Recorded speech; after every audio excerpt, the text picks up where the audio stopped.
Welcome to Winging It. We're doing deck upgrades today in Arkham Horror the card game. This is Return to the Forgotten Age with Winnie and Jacqueline. I have 8 XP to spend. Not as much as I usually have coming out of Depths of Yoth, but that's because they were so speedy they didn't end up having to tangle with Yig, and that's really quite alright.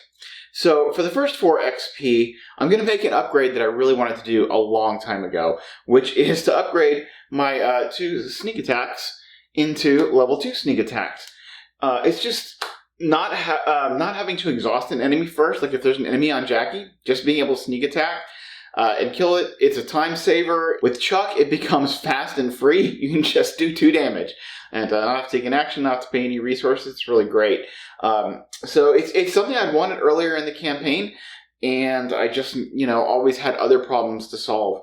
I think that's been, I've been solving problems with this deck more than I've been including the stuff I really wanted, which, I guess it's been a grand adventure, but it is what it is. Anyway, so I'm going to go ahead and, I don't really think I need Sneak By or Slip Away. Sneak By is, it was always in there as a card that Chuck, I could use, with Chuck to just play it fast, get a boost, get some resources, and get out of there. And I did want enough targets for Chuck. And I guess this is the thing with Chuck and Winnie, is you're really trying to balance your number of, events, but also wanting cards that you can commit to tests and not have events that you're holding out to wait. So I'm going to go ahead and throw in another Pilfer. So I do have another target for Chuck. It may be overkill having 2 Pilfers, but it means as soon as I get Chuck, I have good odds of having a Pilfer in my hand that I can just scoop up clues. And I know generally it's not really a two-handed or 2-player card, because how often do you end up scooping 3 clues at once? But it's pretty good acceleration. It worked really well in Depths of Yoth, and if I only get 2, still paying 2 resources with Chuck, and maybe doing it fast, that's pretty powerful. So I'm gonna stick with the Pilfer strategy and to be able to scoop clues. Now, I do want, I said I was going to take out Slip Away, and I am going to take out Slip Away. That's to put, I'm going to adaptable in an intel report. All right, and that is because I just need the ability to get remote clues. Because of the way that Shattered Aeons works, there are sometimes you want to get clues off of locations that you're not at.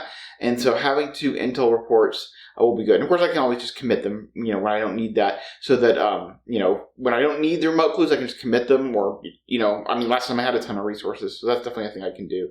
But I have 1 XP left over. I'm going to bank it. My plan in Shattered Aeons, because the Elder thing gets so nasty, is to, hopefully I can get 5 XP and get the Black Cat and be able to have the Black Cat to, cancel some of those. So that is kind of my plan. We'll see how it works. Anyway, okay, now let's go take a look at Jackie. So Jacqueline actually got a 2 extra XP from the interlude, meaning that she actually has 10 XP to spend. And then, of course, she gets the free spell upgrade from Arcane Research. And it seems like all we're doing here is going to be upgrading. So the first thing I'm going to do is go ahead and upgrade my recharge. So both of my recharges are upgraded.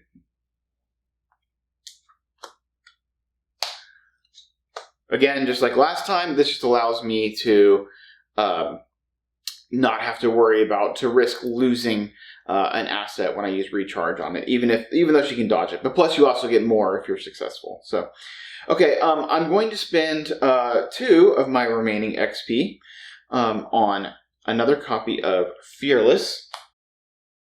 And for this, we're going to just take out Read the Signs. I think we've got plenty of cluing going on in this deck, so I'm not too worried about it. And of course, we've got, with Winnie's got all her cluing stuff, we seem to be doing okay. So I'd rather just have the Horror Healing. And one of the reasons I want the Horror Healing is because I'm going to go ahead and upgrade my Shriveling into the level 5 Shriveling, which gives you, it lets you do 3 damage per shot, but it also gives you 2 horror, which is it's a big hit if you hit one of the tokens. Now again, she can avoid them, but sometimes it's unavoidable, so that's why we have a Fearless. We can negate one bad hit with Shriveling with being successful with Fearless. So definitely, I always want to take a couple Fearless if I go all the way to the upgraded Shriveling, and this is one of the reasons I don't go to the upgraded Azure Flame, because there's no real way to heal that damage that you would take from the Azure Flame. So that was 4 of our XP. I may have said 3 to upgrade Shriveling, but it's actually only 2 to go from level 3 to level 5. So we have 6 XP left. I'm going to go ahead and pick up a Relic Hunter. This will allow me to run 2 Crystal Pendulums, so I can ignore the effect on both of them when I have them out. It's nice to have the willpower boost. I am terrible at remembering the Crystal Pendulum and activating it. I've done really well anyway, but my goodness, the number of cards I could have drawn just through using her ability, it's been tragic. Alright, so now I'm going to make a controversial upgrade, because I see a lot of people saying that level 2 of Ward of Protection is better than level 5 Ward of Protection. And I think definitely in groups, it's very, very powerful. I would argue that it depends on if your group can handle the treacheries. If they're really depending on you to be, as the mystic, like your job is to cancel, the ancient evils or whatever, then yeah, the Ward 2 is really good. And I usually take it because of that reason. That's one of the reasons you bring a mystic, is to be able, for the Ward level 2, to be able to cancel other people's treacheries. However, don't sleep on level 5. It cancels surges because you cancel all the effects on that card, not just the revelation effects, and that's really nice. And of course, you can cancel enemies. And there are some nasty enemies coming up in this scenario, and I just don't feel like Winnie's that vulnerable. I know that she's got the low willpower, but she can usually pull things out when she needs to, or just tank the hits. She's pretty resilient, especially with all the allies she has in her deck. So it's getting to the point where I don't have any more deck slots to spend. And I did a discussion last time about how much deck space taking all these spell assets is eating up, and I'm a bit concerned about that. But anyway, I've run out of new cards to put in my deck unless I was to versatile or something, and I definitely don't want to do that. This deck struggled early on with draw. I don't want to make it even worse. So we're just going to go all the way to the top with Ward of Protection. We're going to take level 5, and we're going to see how it goes. So those are my decks. Let's go play Return to Shattered Aeons.